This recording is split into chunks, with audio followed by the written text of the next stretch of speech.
On big productions, you have a focus puller whose only job is to keep the subject in focus. This is controlled away from the camera with a wireless device, so a device and an extra hand that us mortals don't have.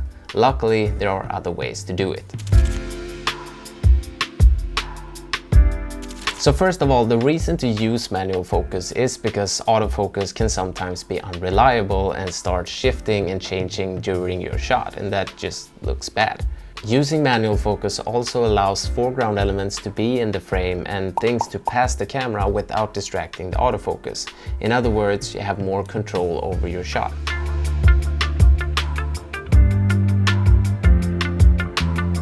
So if your subject stands out and doesn't move around a lot, modern cameras are very good at keeping things in focus. But if you have a very hectic scene with a lot of elements and distractions and things moving and a lot of faces walking around, I definitely recommend using manual focus. I use manual focus as often as I can, unless I'm shooting push-ins or pull-outs, because I can't move the gimbal with one hand and steadily pull focus at the same time. However, in my shooting style, most of my camera movements goes from side to side, which means I don't have to worry about the focus as long as I maintain the same distance between the camera and the subject.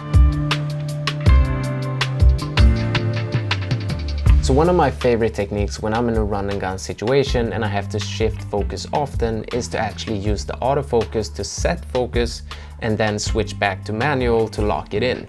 So using the physical switch on my camera's lens is not only harder, but it introduces a lot of unwanted camera shake. So instead, I've customized the button on the camera to switch between autofocus and manual. That way I can keep my hands where they are and just move my thumb a little bit if I want to switch. And depending on the camera you have, you can actually make the camera temporarily look for focus with the push of a button, even though it's set to manual focus. Doing it this way lets you easily refocus in a scenario when things are changing, while keeping that control of your focus. I use two features in my camera to help me see if my shot is in focus or not. The first thing is focus peaking, and that is when whatever is in focus gets a colored outline.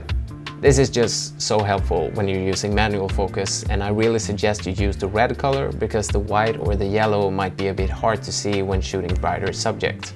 I also keep the strength at mid-level because I've experienced at high levels it highlights just a bit too much, and that becomes a bit distracting and it can outline things that aren't even in focus, so that's not good. The second assist that I use is called Focus Magnifier, which I've also set to a custom button. That lets me zoom in 4 times digitally, and it just allows me to focus with better precision. So as a few final words, autofocus just keeps getting better and better with each camera, but this is still something that you should learn.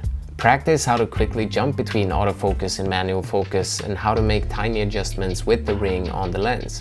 I would much rather look at a shot that goes slightly out of focus for a second than having the autofocus jumping around, searching and breathing, because that's just a lot more distracting if you ask me. Now, with all that being said, I really hope that you learned something, and if you have any further questions, just let me know, or don't, and I hope to see you in the next one.